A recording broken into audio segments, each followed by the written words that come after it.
Halo teman-teman, jumpa lagi dengan Bos Kalova bersama Akbar di sini. Jikalau kalian diberi pilihan meninggal karena terbakar atau tenggelam, kalian akan pilih yang mana nih? Pasti nggak mau dua-duanya ya. Amit-amit ya Tuhan, si Jonas atau jomblo ngenes pun nggak terima. Dalam hatinya, gua aja belum ngerasain apa itu surga dunia, udah bicara mati ay. Iya Tuhan, kasihan. Tapi dari pertanyaan tadi, di pilihan B, mati karena tenggelam, adalah sebuah gambaran film yang akan saya bahas kali ini. Sebuah film survival yang diambil dari kisah nyata, rilis di tahun 2011. Bercerita tentang sebuah ekspedisi di dalam gua terbesar di Papua Nugini bernama Gua Esala, yang artinya induk dari segala gua. Semoga bisa diambil hikmahnya, dan inilah Sandstorm.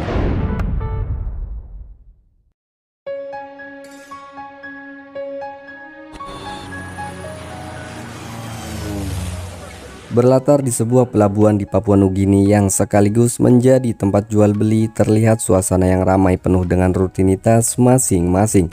Dan kita akan diperlihatkan seorang pemuda yang sedang menunggu seseorang. Dia bernama Josh Maguire. Josh sedang menunggu seorang teman yang terobsesi viral di situs National Geographic, yang sekaligus mendanai ekspedisi itu. Dia bernama Carl Harley, yang ternyata mengajak kekasihnya yang bernama Victoria dengan background seorang pendaki sama seperti Josh. Lalu mereka menaiki sebuah pesawat helikopter menuju lokasi. Terlihat pemandangan yang sangat indah memanjakan mata mereka.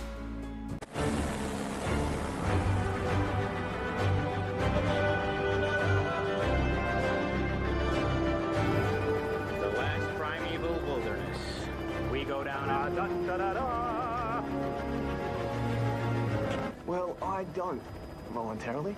No, wrong answer. Espiritu Sala. Hingga akhirnya mereka pun sampai di lokasi itu. Sementara itu kita diperlihatkan seorang bapak-bapak yang sedang mempraktikkan cara bertahan hidup secara manual di sebuah genangan air di dalam gua tersebut. Dia bernama Frank Maguire, ayah dari Josh yang sekaligus menjadi ujung tombak dari ekspedisi itu. Ia sudah berada di sana di kedalaman 2000 kaki yang kini menjadi base campnya selama 34 hari. Ia di sana ditemani Virgil dan Josh B sebagai pemantau. Di depan sebuah laptop, Josh B mengatakan keindahan dari lorong gua hasil rekaman dari mesin rekamnya Virgil. Namun Frank tidak percaya begitu saja sebelum ia benar-benar menjajakinya sendiri. Sebuah rasa penasaran yang membuatnya dibenci anaknya. Kini Frank bersiap-siap menjajaki lorong itu ditemani seorang wanita bernama Judes yang sudah 17 hari bersamanya. Namun tiba-tiba Carl video call. Carl mengatakan kenapa mereka harus berkemas, padahal Carl sudah membawa minuman kesukaan Frank. Kemudian Frank pun mengatakan alasannya. Dia kecewa dan kesal pada Carl karena selama Carl pulang ke Amerika Serikat tak ada yang menurunkan pasokan yang cukup untuk mereka. Apalagi diprediksi dalam 3 hari ke depan akan terjadi badai. Dan Frank pun memarahi Josh yang tak mau turun untuk membawa tabung oksigen darurat, sehingga tabung-tabung itu dibawa oleh Judes. Job is something you choose to do, something you get paid to do. Stop treating me like I'm 5 years old. Stop acting like you're 5 years old. Do you think Everybody's due for break. Frank dan Judes pun menyelam sampai pada akhirnya mereka harus memasuki celah sempit. Alhasil, Judes meninggalkan tabung oksigen daruratnya. Celah sempit itu benar saja mengantarkan mereka pada suatu pemandangan indah yang sangat menakjubkan. He did it. He finally. Look at it. It's like a cathedral. George, you've got to see this. Wow. Wow.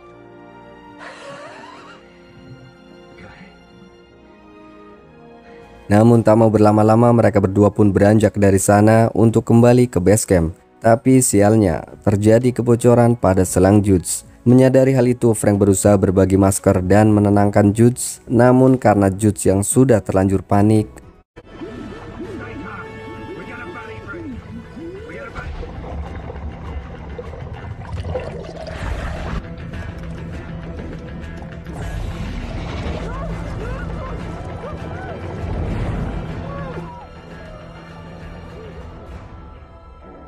membuatnya tewas seketika. Sementara itu Josh yang sudah turun ke base camp mendengar kabar itu, sontak dia menyalahkan ayahnya dan alhasil bertambahnya rasa kebencian pada sang ayah. Namun Josh B berusaha menenangkan bahwa ayahnya tak bersalah. Ia mengatakan bertukar masker di bawah air adalah hal yang sangat sulit dilakukan. Lalu Frank pun menjelaskan bahwa Judge menyelam atas kemauan sendiri, bukan perintahnya. Dan Judge pun menyelam sudah dalam keadaan lelah dikarenakan Josh yang tak mau menurunkan tabung sehingga Judge yang melakukannya. It's a sphincter of rock, Dad. Nobody cares. People care. No, they don't. Chicken cave. Those Bayland tanks you were supposed to bring down.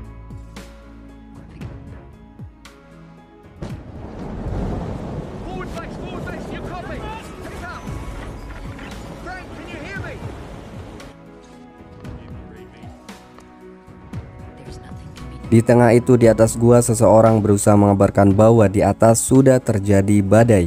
Namun radio itu tidak ada yang meresponnya.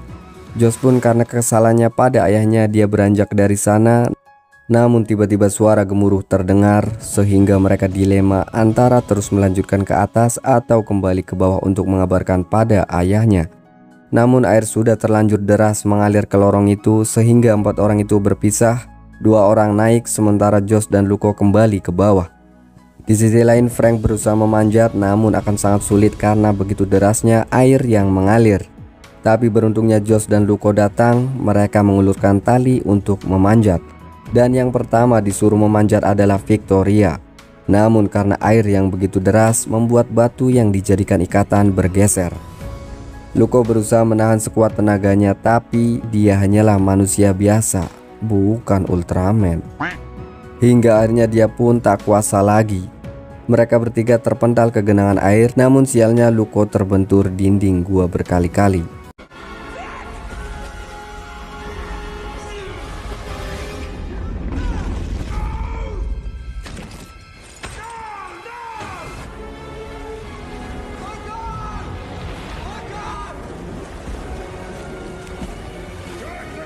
Keadaan semakin panik karena kini jalan keluar telah tertutup. Frank pun memutuskan untuk mencari jalan keluar lain sebelum gua itu benar-benar tenggelam. Namun sebelum itu Frank menyuruh Victoria untuk memakai baju renang milik Judge, tapi Victoria menolaknya dengan alasan tak mau memakai pakaian bekas mayat. Lalu mereka pun beranjak dari sana. Di tengah-tengah itu tiba-tiba Josh menemukan tubuh Luko lalu menyerahkan pada ayahnya. Frank melihat Luko yang begitu parah, wajahnya hancur, sebagian tulangnya juga patah. Dengan terpaksa Frank mengakhiri hidup Luko dengan cara menenggelamkannya. Nothing we can do. What do you mean? You have to do something. Josh, he's broken every bone. No, you have no right to do this. You people have... George. Come on, mate. It's all right. Let me out. Stop knocking, boy.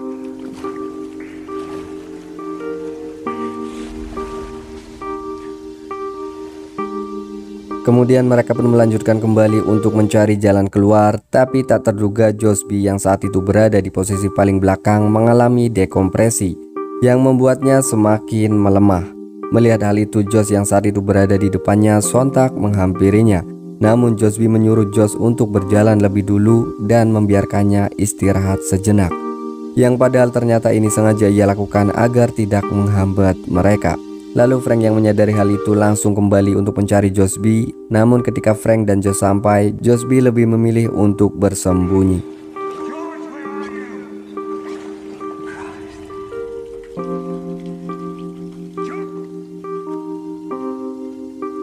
Pengorbanan dari seorang teman yang tak mau merepotkan orang lain membuat Frank marah pada Carl yang malah asik berfoto-foto di atas rasa dukanya.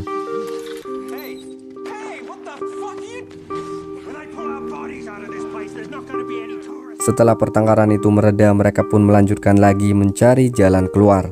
Namun halang rintang belum usai. Mereka dihadapkan di mana jalan antara gua yang lain itu terhalang oleh arus deras. Dan satu-satunya cara adalah melintas dengan menggunakan tali.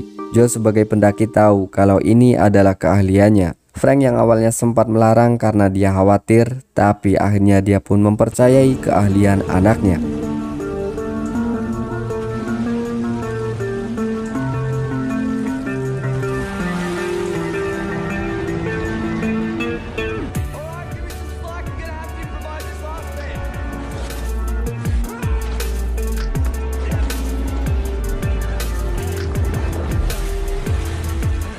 Dan benar saja, Josh berhasil. Kini pun mereka mulai menjalankan aksinya. Semuanya berjalan lancar dan kini giliran Victoria. Awalnya berjalan normal, namun sialnya rambut Victoria tersangkut. Dia menjerit kesakitan, lalu Frank pun berusaha menolongnya, tapi belum sampainya Frank menolong, kulit kepala Victoria terkelupas hingga akhirnya dia pun memutuskan untuk memotong rambutnya. Namun tak disangka dia malah memotong talinya, hingga menyebabkan dia terjatuh ke pusaran itu beserta alat-alat menyelam yang lain. Yang artinya di titik ini tinggal 3 orang tersisa dengan 1 peralatan selam.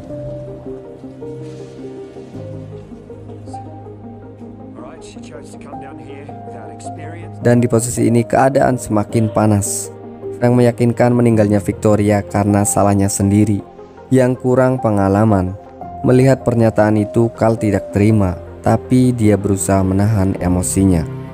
Josh sendiri sudah mulai panik karena dialah yang termasuk orang yang belum berpengalaman, yang membuatnya berpikir bisa saja korban selanjutnya adalah dia sendiri.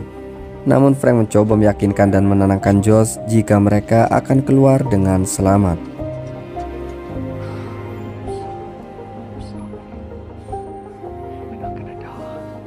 Perjalanan pun terus berlanjut, namun lagi-lagi rintangan menghadang mereka. Kali ini berupa sungai bawah tanah yang membuat mereka terhenti. Mereka hanya punya 1 alat selam yang dipakai Carl. Entah apa yang difikirkan, Carl tiba-tiba menyelam di sungai itu, berusaha kabur sendirian.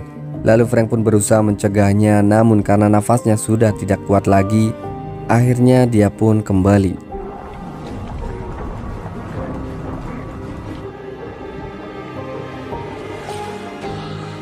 Yang artinya kini di sana tinggal Josh dan sang ayah. Sang ayah yang terkenal dengan sifat pantang menyerahnya kini seakan-akan terlihat pasrah. Namun beruntungnya di tengah-tengah itu indera penciuman Josh cukup kuat. Alhasil dia mencium kotoran kelelawar dari lorong atas gua tersebut. Jika ada kotoran kelelawar berarti mungkin di atas ada jalan keluar. Seketika mereka pun memanjat lorong itu, dan di adegan ini kita akan diperlihatkan kedekatan antara ayah dan anak. Meski awalnya Josh benci kepada ayahnya, mereka terus melanjutkan dengan penuh semangat sampai akhirnya mereka pun terhenti karena lampu senter mereka yang kehabisan baterai.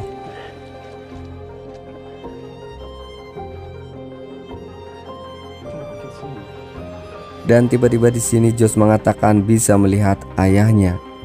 Dan ternyata ada sumber cahaya yang sudah dekat. Mereka pun mencari asal cahaya itu. Hingga akhirnya mereka pun sampai di sebuah gua yang terlihat sudah dekat dengan permukaan. Meskipun gua tersebut tak memungkinkan untuk dipanjat, namun setidaknya di sana mereka sudah merasa lega karena dekat dengan permukaan.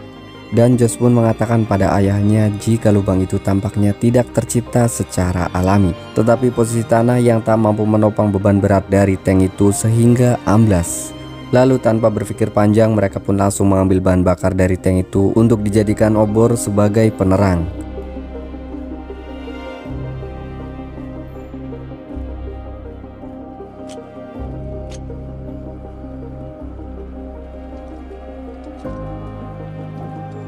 Assumption is the mother of all fuck-ups. That sounds familiar. Dan mereka pun melanjutkan perjalanannya. Di tengah perjalanan mereka dikaitkan dengan tergeletaknya peralatan menyelamnya milik Carl. Dan benar saja, Carl ternyata tak jauh dari sana juga terdapat mayat Victoria yang terbawa arus sungai.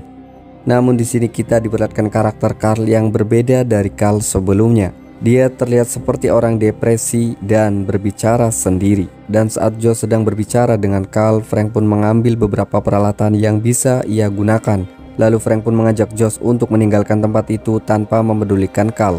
Hal itu membuat Carl marah dan langsung memukuli Frank. Dan sialnya lagi Frank dijatuhkan tepat di bawahnya terdapat batu yang runcing. Sontak Josh pun melerainya dan bahkan memukuli Carl hingga pingsan.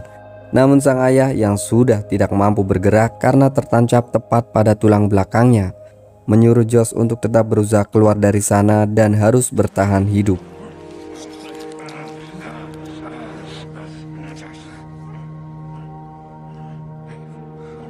Trust the cave. Follow. Maybe we can bloody breathe like you said. He killed Victoria, Josh. step closer. The reason we're still breathing is because of him. Tapi sebelum itu sang ayah meminta pada Josh untuk mengakhiri penderitaan sang ayah dengan cara menenggelamkannya, seperti saat Frank melakukannya pada Luko. Dengan sangat berat hati dan penuh kesedihan, Josh pun melakukannya. No.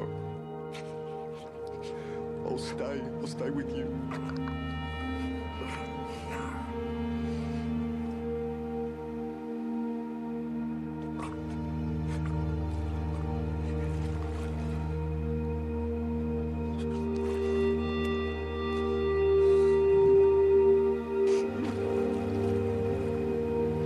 Dengan penuh kesedihan, Josh pun kembali melanjutkan mencari jalan keluar, melewati lorong demi lorong hanya berbekal tabung oksigen kecil yang dihirup secara manual.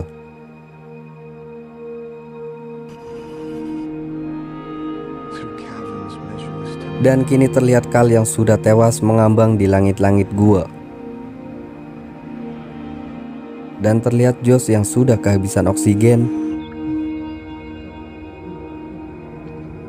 Dia berusaha terus bertahan. Dia berusaha menghisap udara dari pori-pori dinding, namun tak bertahan lama. Ia pun mengalami pingsan.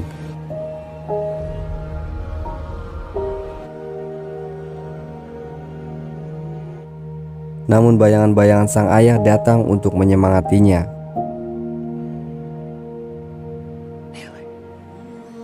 Dan Josh pun terbangun. Sontak dia langsung kembali berenang dan langsung menuju cahaya yang sudah terlihat. Dan benar saja Josh berhasil sampai ke daratan. Dan kini terlihat seseorang yang berusaha menolongnya. Dan film pun berakhir.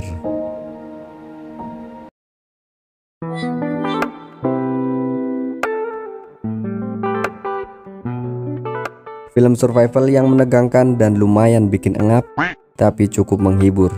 Dan pelajaran yang bisa dipetik, jangan pernah menilai seseorang hanya dari setitik yang kau lihat dan kau dengar.